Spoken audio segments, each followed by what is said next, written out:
Marami po akong natutuhan sa pinag-aralan natin ngayon. Mukhang marami po akong pagkukulang sa mga magulang ko. Kailangan ko pang bumawi sa kanila. Oo, mas maganda nga kayo mag-prepare ng breakfast na pwede ninyong ihanda sa kanila eh. Mukhang magandang idea po yan. At mas maganda kung ipapractice natin yan. Sige, Bible story na tayo. Sige po, Kuya Eric. Noong nakaraan ay natunghayan natin ang tungkol sa paglalakbay ng mga anak ni Israel papunta sa mga anak ni Amon upang makipaglaban. At sa kanilang paglalakbay ay nakalaban po nila si Sehon. At ang nakakatuwa po doon kay Eric, sinamahan po sila ng Panginoon sa kanilang pakikipaglaban.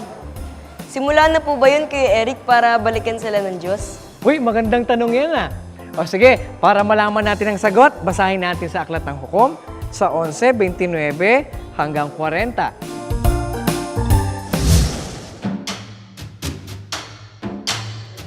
Nang magkagayoy ang Espiritu ng Panginoon ay sumakay Hepte, at siya'y nagdaan ng Galaad at Manases, at nagdaan sa Mizpa ng Galaad. At mula sa Mizpa ng Galaad ay nagdaan siya sa mga anak ni Amon. At nagpanata si Hepte ng isang panata sa Panginoon, at nagsabi, "Kung tunay na iyong ibibigay ang mga anak ni Amon sa aking kamay, ay magyayari nga na sino mang lumabas na sumalubong sa akin sa mga pintuan ng aking bahay, pagbalik kong payapa na galing sa mga anak ni Amon, ay magiging sa Panginoon, at aking ihahandog na pinakahandog na susunugin." Sa gayoy nagdaan si Hepte sa mga anak ni Amon upang lumaban sa kanila, at sila'y ibinigay ng Panginoon sa kaniyang kamay. At sila'y sinaktan niya ng di kawasang pagpatay mula sa Aroer hanggang sa Minit, na may 20 bayan, at hanggang sa Abel Keramim. Sa gayoy sumuko ang mga anak ni Amon sa mga anak ni Israel. At si Hepte ay naparoon sa Mizpa sa kanyang bahay.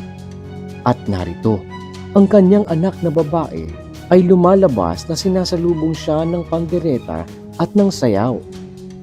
At siya ang kanyang bugtong na anak. Liban sa kanya'y wala na siyang anak na lalaki o babae man.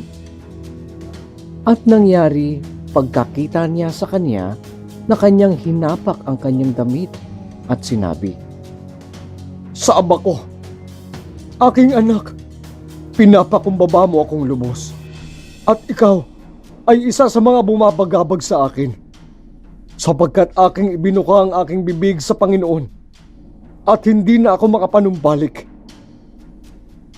At sinabi niya sa kanya, Ama ko, iyong ibinuka ang iyong bibig sa Panginoon. Gawin mo sa akin ang ayon sa ipinangusap ng iyong bibig. Yamang ipinaghiganti ka ng Panginoon sa iyong mga kaaway, sa makatwid bagay sa mga anak ni Amon.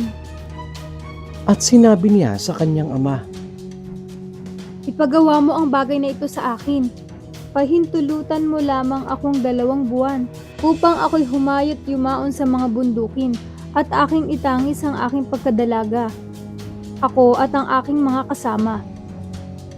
at kanyang sinabi, "Yumaon ka." At pinapagpaalam niya siyang 2 buwan. At siya yumaon, siya at ang kanyang mga kasama, at itinangis ang kanyang pagkadalaga sa mga bundukin. At nangyari sa katapusan ng 2 buwan na siya'y nagbalik sa kanyang ama, na ginawa sa kanya ang ayon sa kanyang panata na kanyang ipinanata. At siya'y hindi nasipingan ng lalaki at naging kaugalian sa Israel, na ipinagdidiwang taon-taon ng mga anak na babae ng Israel ang anak ni Hepte na Galaadita, na 4 na araw sa 1 taon. Sa tulong ng Diyos, nakapagtagumpay po sila Hepte laban po sa mga anak ni Amon. Ang Espiritu po ng Panginoon ay sumakay Hepte. Sana po magbago na ang mga Israelita at di na po sila bumalik sa pagsamba nila sa Diyos-Diyosan. At di na nila pabayaan ng Panginoon para ang Diyos ay di na rin mapabaya sa kanila. Kuya Eric, pagkatapos po na magtagumpay si Hepte sa mga anak ni Amon, ano po ang nangyari? Yan naman ang matutunghayan natin bukas kung laloobin ng Panginoon. Kaya huwag kayong absent sa panonood ng Bible story. Marami sa atin ang hindi nakakaalam ng kahalagahan ng family bonding. Minsan ay hindi na natin napapansin ang ating mga magulang dahil sa marami nating pinagkakaabalahan. Kaya sa bakasyong ito, maglaan tayo ng oras at panahon para sa kanila. At huwag kalilimutan ang sinasabi ng Biblia sa aklat ng 1 Korinto sa 16 at 14. Gawin ninyo sa pag-ibig ang lahat ninyong ginagawa. Tumutulong ba kayo sa paglilinis ng inyong bahay? Alam nyo ba na ito ay isang halimbawa ng family bonding? Bukas, kung laloobin ng Diyos, aalamin natin kung ano ang maaaring maibahagi ng house cleaning sa family bonding.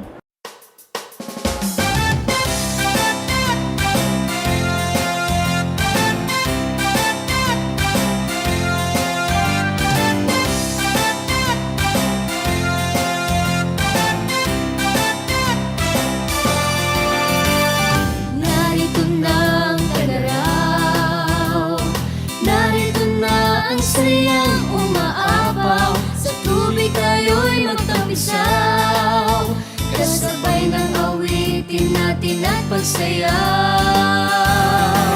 Masaya't masiglat pa tayo sama-sama, langit ay may ngiti. Halina't yakapin ang simoy ng hangin, ng tagaraw, ng tagaraw. Iwanan mo na ang Mumbai, ipagpasalamat ang buhay, sa amin ika'y sumabay, na ito na ang ating hinihintay. Masaya't masigla pa tayo sama-sama, langit ay may ngiti. Halina't yakapin ang simoy ng hangin, ng tagaraw, ng tagaraw. Bawat pagkakataon, bigay ng Panginoon, gawin ang mabuti ngayon, tagaraw, tagaraw. Masaya't masigla pa tayo sama-sama, langit ay may ngiti. Halina't yakapin ang simoy ng hangin, ng tagaraw, ng tagaraw. Masaya't masigla pa tayo sama-sama, langit ay may ngiti. Halina't yakapin ang simoy ng hangin, ng tagaraw, ng tagaraw. Masaya't masigla pa tayo sama-sama, langit ay may ngiti. Halina't yakapin ang simoy ng hangin, ng tagaraw, ng tagaraw.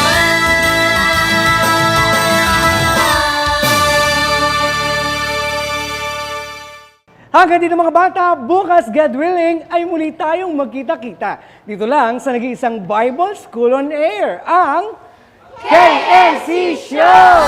The KNC Show, we'll teach us while we grow. Sa tulong ng ating Diyos Ama, isipan ay magliliwanag. The KNC Show, we'll teach us while we grow.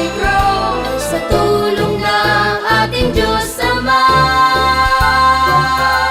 isipan ay magliliwanag na.